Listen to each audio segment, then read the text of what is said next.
Ever spend hours color grading a clip only for it to still look flat or fake? You're not alone. I've been there too, tweaking every slider, hoping it looks more cinematic and getting nowhere. So today I'm going to be showing you 5 color grading tricks that will actually work. These are tricks that I learned throughout my color grading process and my journey, and I'm sure these are tricks that are going to help you be able to elevate your skills and your workflow. So let's get started. Number 1 is your look. Before you even touch your creative grade, ask yourself, what mood or look am I going for? Do I want a moody look or do I want a warm look? The truth is, a scene can be color graded in multiple different ways.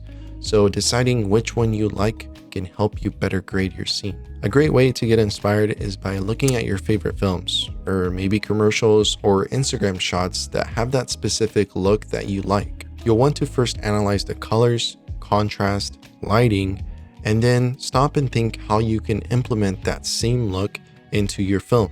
By doing this, it will make your grade more intentional rather than guessing with every slider as you go.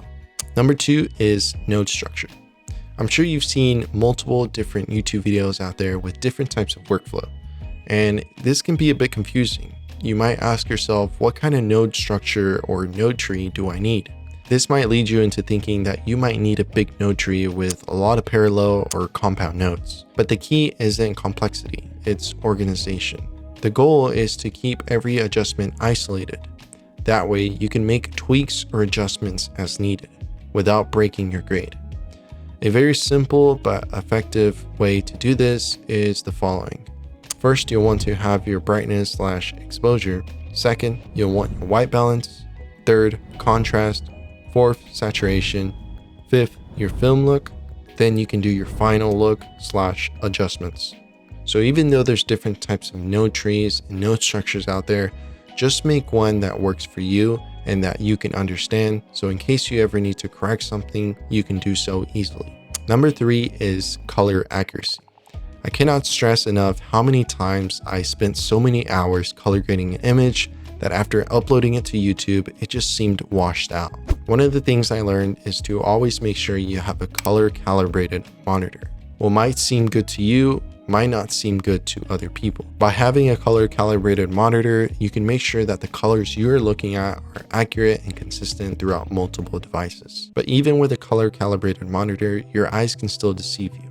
This is where scopes come in. You want to use the waveform for exposure, vector scope for skin tones, and histogram for overall balance. And the truth is that pro colors check their scopes on every shot. It's the only way to make sure that your scenes are actually accurate and consistent.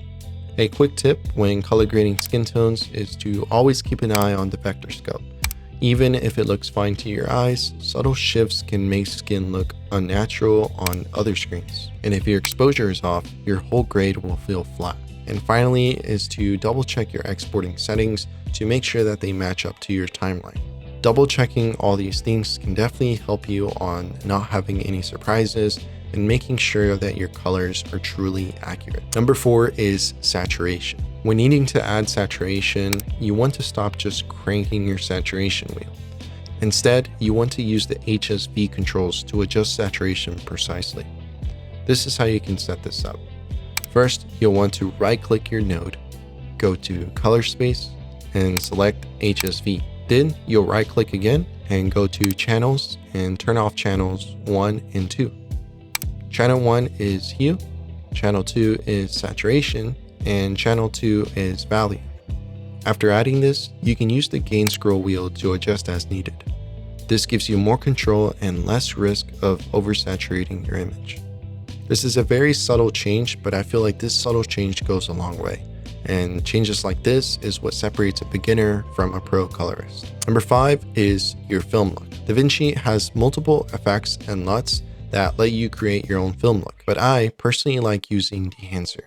Dehancer is a film emulation tool with multiple effects and different tools that you can add. For example, you can add grain, halation, bloom, and that subtle softness you see in movies, giving your shots a true cinematic feel. Here's how I do it.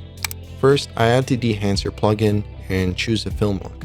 I usually go with Kodak 2383 because it's most commonly used in Hollywood films. Then, I apply film grain, halation, and sometimes bloom. The reason why I like using Dehancer's plugin effects over DaVinci's pre-built ones is that the film grain, for example, actually reacts to your footage instead of just overlaying noise. This just makes it feel more organic and actually makes it feel alive. With these effects and intuitive controls that Dehancer offers, you can just add texture, depth, and a very natural cinematic effect that is just very hard to achieve manually. I want to shout out Dehancer for letting me use this plugin. If you guys want to purchase this plugin, you guys can use the link in the description down below, and I'll also leave my code here for 10% off your purchase. This plugin has definitely made my workflow so much easier, and I really appreciate that Dehancer has let me use this and share it with you guys. So there you have it. These have been my 5 color grading tricks that I've learned throughout my content creating journey, and I'm hoping that you guys got something out of it. If you enjoyed this video, please give it a thumbs up and subscribe to stay tuned for future videos. And if you guys have any questions about anything that I mentioned, please feel free to leave a comment down below. And if you guys have learned any other tricks that have helped you, please also share that in the comment section below. And as always, I'll catch you guys next time.